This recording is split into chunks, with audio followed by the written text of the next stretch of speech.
Brigadier साहब, मैं आपसे आगाज़ करती हूँ। ख़ास तौर पे जो भी मौजूदा सूरत हाल बनी है, पाकिस्तान बारहा समझाता रहा, पाकिस्तान ही नहीं कई ममालिक ने कंसर्न्स रेज़ भी किए, हमने इंगेजमेंट्स करके भी देखी अफ़गानिस्तान के साथ। जब नहीं सुना तो उससे पहले हमने देखा कि वज़ीर दिफ़ा का कोई एक हफ़्ता पहले एक बयान आ चुका था जिसमें कहा गया था कि हम स्ट्राइक्स करेंगे, और फिर हमने स्ट्राइक्स वहाँ की और उसके नतीजे में कहा जा रहा है कि अब तक 100 दहशतगर्द जो हैं उनको जहन्नुम वासिल कर दिया गया। उसके बाद वहाँ से भी रिस्पांस आया कि जी हम मुनासिब वक्त देखकर जवाब देंगे, और अब हम यहाँ देख रहे हैं कि कल अटैक और उसमें शहादतें हुई और आज कराची में भी ये ख़तरा। किस तरीके से आप सिचुएशन को बनते हुए देख रहे हैं और इसका हल आपको कैसे दिखाई दे रहा है आगे बढ़ते हुए? जी बहुत शुक्रिया। देखें, और पाकिस्तान पिछले 5 साल से तवातर के साथ ये कह रहा था जो दहशत गर्दी है अफ़गानिस्तान में, वहाँ पे से जब शुरू में स्टार्ट हुई तालिबान के वापसी के बाद, और अब ये कंक्लूजन्स हम ड्रा कर सकते हैं कि एक वहाँ पे इकोसिस्टम डेवलप हो चुका है जो दहशत गर्दी पे बेस करता है, और वहाँ से अफ़गानिस्तान एपिक सेंटर बन गया है, एक इंक्यूबेटर है और जहाँ से दहशत गर्दी होती है। और पीछे देखें पाकिस्तान का स्टांस को यूनाइटेड नेशन सिक्योरिटी काउंसिल की जो सैंक्शन मॉनिटरिंग टीम है उन्होंने इंडोर्स किया है, री इन्फोर्स किया है पिछले 2-3 साल से कि दहशतगर्दी वहाँ पे हो रही है। इस दफ़ा जो रिपोर्ट आई 30 में उन्होंने इसको इंडोर्स किया, उन्होंने ख़तरे का बताया, टीटीपी का बताया, बीएलए की बात की है, दाइश की बात की है इस्लामिक, और इसके बाद अलकायदा की बात की, ईस्टर्न तुर्किस्तान इस्लामिक मूवमेंट की बात की जो थ्रेट है। फिर उन्होंने ये भी कंक्लूड किया कि साउथ एशिया, सेंट्रल एशिया आलमी अमन के लिए ख़तरा है। लेकिन उसके बाद देखें कि जिस तरह के पाकिस्तान में हमले हुए, तरलाई के इमाम बारगाह में हमला हुआ, इसके बाद बाजोड़ का वाक़या हुआ, फिर इसके बाद जो बन्नू में जो शहादत कर्नल गुलफराज की शहादत हुई, तो उसके बाद से पाकिस्तान ने ऑलरेडी, हमने कुछ दरमियान में कोशिश की थी कि रिस्ट्रेंट एक्सरसाइज करें, लेकिन हमें मजबूर किया गया, तो हमने ये जवाब दिया और हमने उन जगहों पे हमला किया जहाँ से बेस ऑफ ऑपरेशन है गुल बहादुर ग्रुप का। स्पेशली वहाँ से जितने हमले हुए रिसेंट पास्ट में गुल बहादुर ग्रुप था, इसमें ये इन्वॉल्व था।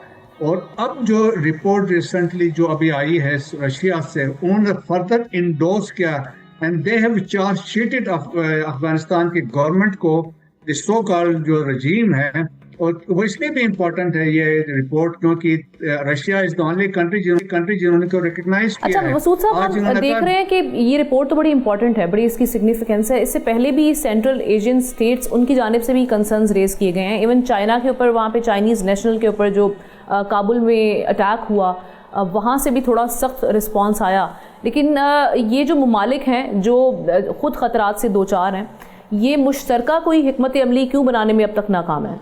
क्या वजूहात समझ रहे हैं आप? खान में ऑलरेडी देखें, उन्होंने जिस तरह हमने मॉस्को फॉर्मेट एक फोरम है ये यूज़ होता रहा है, और उसमें कंसर्न है एक कलेक्टिव सिक्योरिटी ट्रीटी ऑर्गेनाइजेशन है जो रशिया उसको लीड करता है, उसमें भी कंसर्न का इजहार है।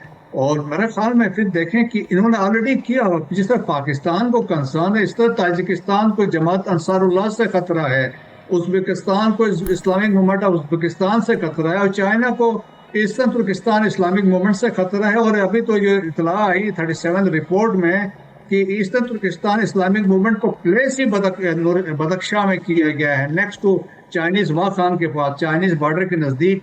तो एक चाइनीज़ को मैसेज भी दे रहे हैं। फिर उनके कुछ 250 लोगों को अफगान पुलिस में भी रखा है। तो देखें कि एक आप देखें वहाँ पे इकोसिस्टम जिससे मैंने बात की है, फैसिलिटेशन भी है, एबेटिंग भी कर रहे हैं, और प्लानिंग भी वहाँ से हो रही है। सो अफगानिस्तान के कनाइवेंस से ये सब कुछ हो रहा है, दहशतगर्दी, चाहे वो पाकिस्तान में है, सेंट्रल एशिया में है, या एल्जवेल प्लानिंग है। देखें अलकायदा की इन्होंने इस रिपोर्ट में बात की है, रशियन फॉरेन मिनिस्ट्री ने, जिस अलकायदा के लिए 9/11 के बाद अफगानिस्तान में हमला हुआ था, आज उन्होंने लिखा 7 प्रोविंसेस हैं ज़्यादातर पाकिस्तान के बॉर्डर्स पे हैं, वहाँ पर उन्होंने अपने मराकज़ दोबारा कायम कर लिए हैं। वो नेक्सिस से फितनौल खारिज और अफगान तालिबान रजीम का, they are also controlling drugs के जितने रूट्स हैं उसको भी ये कंट्रोल कर रहे हैं। और फिर इस रिपोर्ट में उन्होंने ड्रग्स की बात की है, जो एक नया ड्रग उन्होंने अफ्यून को रिप्लेस कर दिया है मेथ से, और so they are also earning billions of dollar through this drug trade.